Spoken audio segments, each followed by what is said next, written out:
adan qabnu dhugateera birri fooniin dhabnerra namatti mannu qaama dagaara keenyai kan itti bultaaba keenya siduwaadha waaqa keenya hin qabnu maqaa ba'eessa dhabnerra moggaasa gaarii jedhamnerra ilmaanii eessa manni keenya soobirfaarii Guutuu harka namaa qajeellu guyyaanis kan nuti dhiite Yesuus keenya galatoomu isaan bitu nu bariite Guutuu harka namaa qajeellu guyyaanis kan nuti dhiite Gurriin keenya galatoomu isaan bitu nu bariite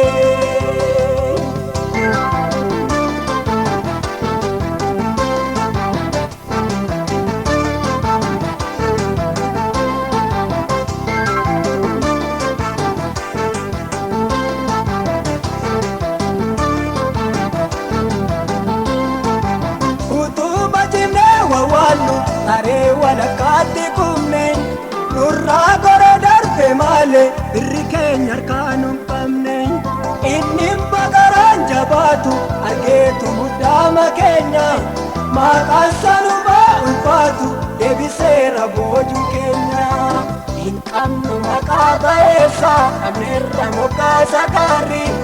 jedhamnerra ilmaanii eessa manni keenya soobirfaarii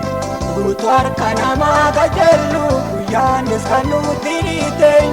Yesuus keenya galatoomu isaan bitu nu bariite Guutuu harka namaa qajeellu guyyaanis kan nuti dhiite Gurriin keenya galatoomu isaan bitu nu bariite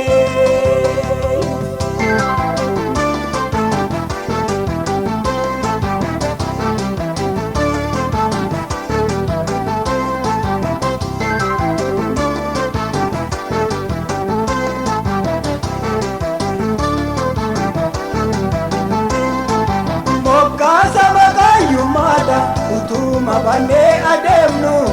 wanta namni dinnu waamu silaas maqaa tokko hin qabnu kakuu dawamee nu muude maqalphina nurra kaa'e gonfolphina nurra targe inni joonja'ee gattaa'e hin qabnu maqaa ba'eessa dhabnerra moggaasa gaarii jedhamnerra ilmaanii eessa manni keenya soobirfaarii Guutuu harka namaa qajeellu guyyaanis kan nuti dhiite Yesuus keenya galatoomu isaan bitu nu bariite Guutuu harka namaa qajeellu guyyaanis kan nuti dhiite Gurriin keenya galatoomu isaan bitu nu bariite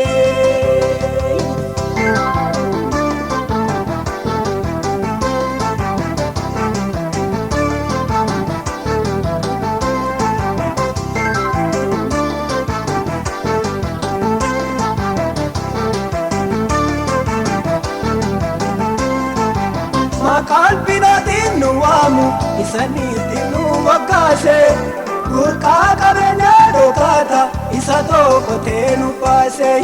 Hoomattuma nutti naafti isanni dhibee nu kaase Kennichoota waaqarraati jaallatee osan nu badhaase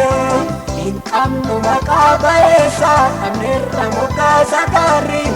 jedhamnerra ilmaanii eessa manni keenya soobirfaarii Guutuu harka namaa qajeellu guyyaanis kan nuti dhiite Yesuus keenya galatoomu isaan bitu nu bariite Guutuu harka namaa qajeellu guyyaanis kan nuti dhiite Gurriin keenya galatoomu isaan bitu nu bariite